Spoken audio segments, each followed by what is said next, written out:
मित्रों नमस्कार। मित्रों आज की वीडियो विलियम वर्ड्सवर्थ की जीवनी और उनकी कृतियों पर आधारित है जो इस प्रकार है। विलियम वर्ड्सवर्थ एक महान अंग्रेज कवि रहे हैं जिन्होंने अपने सुंदर काव्य के माध्यम से कविता को नया मीठा स्वरूप दिया।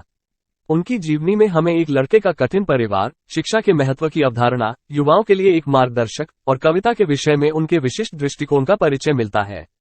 जन्म और शिक्षा। विलियम वर्ड्सवर्थ का जन्म 7 अप्रैल 1770 को इंग्लैंड के कैम्ब्रिज में हुआ। उनके पिता का नाम जॉन वर्ड्सवर्थ था और वह लड़के थे जो अपारिवारिक परिवेश में बढ़ रहे थे। उनके पिता ने उन्हें कार्य नहीं किया, लेकिन वे उन्हें पढ़ाई के लिए प्रोत्साहित किए।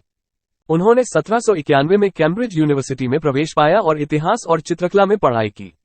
काव्य और कार्य। विलियम वर्ड्सवर्थ की काव्य रचनाएं उनके आपसी आर्थिक और जनसंख्या परिवेश में प्रभावित होने के कारण अत्यंत महत्वपूर्ण है। उन्होंने ग्रंथ लक्ष्यध्यानी के सहसूत्र के रूप में बताया कि कवि के लिए स्वाभाविक सुंदरता वाले दृश्यों को देखकर प्रेरणा प्राप्त होती है। उनकी कविताओं में प्रकृति की सुंदरता, आत्मरक्षा, राष्ट्रीयता और भावनात्मकता का आनंद मिलता है। उनका प्रसिद्ध काव्य संग्रह पूर्व की हवा 1798 में प्रकाशित हुआ था, जिसमें श्वेतांतरेय के संगठन की बढ़ोतरी और व्यक्तिगत यात्रा को ध्यान में रखते हुए वे विभिन्न कविताओं का संग्रह किया था।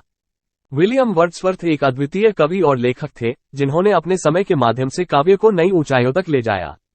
उनकी काव्य रचनाओं को पढ़कर हमें अपने जीवन के वास्तविकता से जुड़े कई संदेश प्राप्त होते हैं। समस्यात्मक काव्य का उदाहरण देते हुए वर्ड्सवर्थ ने अपने भीतर के जटिल भावों की गहरी जांच की और उन्हें अपनी कविताओं के माध्यम से प्रकट किया। समापन। विलियम वर्ड्सवर्थ एक उपलब्धिपरक और अपने काव्य के माध्यम से अपने पाठकों के अनदेखे भाग को जगाने वाले अत्यंत महत्वपूर्ण कवि हैं। उनकी कविताएं परिवार के महत्व, शिक्षा की महत्ता, प्रकृति का संबंध और आदर्शवाद के विषयों पर विचारशीलता को प्रकट करती हैं। उनकी काव्य रचनाएं न सिर्फ उनकी अद्वितीयता की निशानी है, बल्कि इससे हमें अपने जीवन को बेहतर बनाने के लिए सर्वश्रेष्ठ विचार प्राप्त होते हैं। जैसे जैसे वो बड़े होते गए, वर्ड्सवर्थ कट्टरपंथ को खारिज करने लगे। 1813 में उन्हें टिकटों के वितरक के रूप में नामित किया गया और अपने परिवार को झील जिले में एक नए घर में स्थानांतरित कर दिया। 1818 तक वर्ड्सवर्थ रूढ़िवादी टोरीज का एक प्रबल समर्थक था।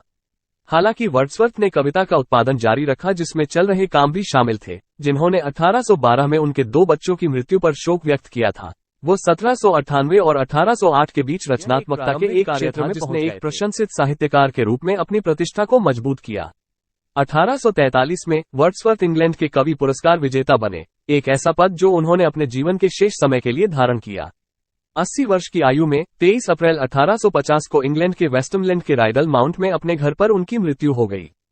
प्रारंभिक जीवन। जॉन वर्ड्सवर्थ और एन कुकसन के 5 बच्चों में से दूसरे विलियम वर्ड्सवर्थ का जन्म 7 अप्रैल 1770 को कॉकरमाउथ, कम्बरलैंड, इंग्लैंड के उत्तर पश्चिम क्षेत्र में हुआ था।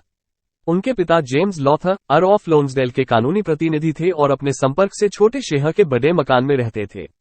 उनकी मृत्यु 1783 में हुई थी। वर्ड्सवर्थ के पिता अक्सर व्यापार के संबंध में घर से बाहर रहते थे, हालांकि उसे पढ़ने के लिए प्रोत्साहित करते थे और विशेष रूप से मिल्टन, शेक्सपियर और स्पेंसर द्वारा रचित कविता प्रतिबद्ध। इसके अतिरिक्त उसे अपने पिता के पुस्तकालय का उपयोग करने के लिए अनुमति दी गई थी। उनके 4 भाई बहन थे। डोरोथी वर्ड्सवर्थ, जिससे वे सबसे ज्यादा करीब थे, वो एक कवित्री थी। रिचर्ड सबसे ज्येष्ठ वकील थे। जॉन अले आफे एब्रगेवनी जहाज के कप्तान थे और क्रिस्टोफर कैम्ब्रिज के ट्रिनिटी कॉलेज का मास्टर था। उनकी मां के मृत्यु के बाद 1778 में उनके पिता ने उन्हें हॉकशीट ग्रामर स्कूल, काशायर, अब कम्ब्रिया में, और डोरोथी को यॉर्कशायर में रिश्तेदारों के साथ रहने भेज दिया था। वो और वर्ड्सवर्थ 9 सालों तक एक दूसरे से नहीं मिल पाए। कॉकरमाउथ में कम गुणवत्ता के एक छोटे से विद्यालय में पढ़ने के बाद हॉकशीट शिक्षा साथ वर्ड्सवर्थ का पहला गंभीर अनुभव था। कॉकरमाउथ विद्यालय के पश्चात उन्हें पेनरिथ में उच्च श्रेणी के परिवारों के बच्चों के लिए बनाए गए विद्यालय भेजा गया था।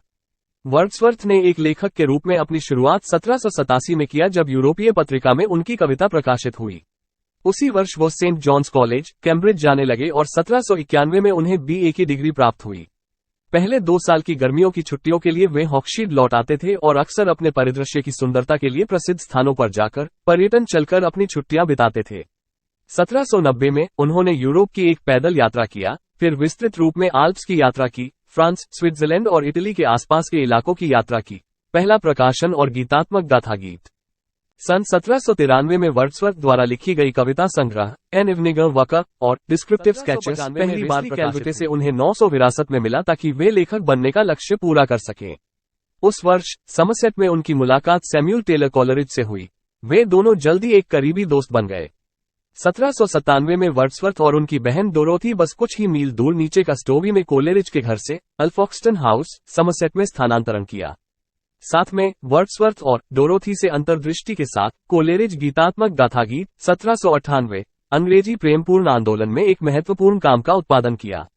वर्ड्सवर्थ के सबसे प्रसिद्ध कविताओं में से एक टिंटे एबे और कोलेरिज की rhyme of A ancient mariner प्रकाशित हुई। गीतात्मक गाथागीत के लिए इस प्रस्तावना प्रेमपूर्ण साहित्यिक सिद्धांत का एक केंद्रीय काम माना जाता है। इसे में वर्ड्सवर्थ व कविता के एक नए प्रकार के तत्वों, असली मर्द की भाषा और ज्यादा 18वीं सदी की कविता का काव्य शैली का प्रयोग न करने की चर्चा करते हैं। इस कविता में वर्ड्सवर्थ ने कविता की अपनी प्रसिद्ध परिभाषा दिया है, शक्तिशाली भावनाओं की सहज अति प्रवाह, ये शांति में याद आया भावना से अपने मूल लेता है। गीतात्मक गाथागीत की एक चौथी और अंतिम संस्करण 1805 में प्रकाशित हुई थी। साहित्यिक सम्मान। वर्ड्सवर्थ को 1838 में डरहम विश्वविद्यालय से सिविल लॉ की डिग्री प्राप्त हुई और अगले साल ऑक्सफोर्ड विश्वविद्यालय से भी वही सम्मान प्राप्त हुई। सन 1842 में सरकार ने उन्हें 300 की राशि के नागरिक सूची पेंशन से सम्मानित किया था। 1843 में रॉबर्ट सॉई के मृत्यु के बाद वे राजकवि बन गए। प्रारंभिक रूप से उन्होंने ये सम्मान लेने से इनकार कर दिया, ये कहकर कि वे बहुत बुरे हैं, लेकिन प्रधानमंत्री रॉबर्ट पील के आश्वासन देने पर उन्होंने सम्मान स्वीकार कर लिया। मृत्यु। विलियम वर्ड्सवर्थ की मृत्यु 23 अप्रैल 1850 में परिफुफुशोथ के गंभीर होने से हुई थी और उन्हें ग्रेसमेर के सेंट ओसवाल्ड चर्च में दफनाया गया था। उनकी मृत्यु के कई महीनों बाद उनकी पत्नी मैरी ने उनके द्वारा लिखी गई आत्मकथात्मक कविता द प्रेल्यूड प्रकाशित किया।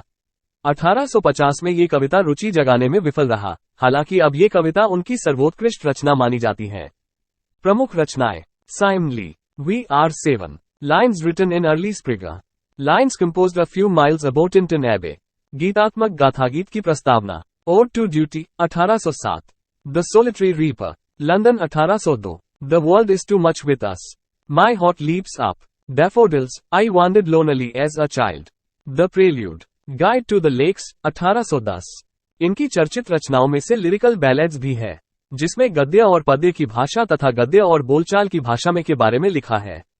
इस प्रकार विलियम वर्ड्सवर्थ के साहित्यिक जीवन का समापन हो गया।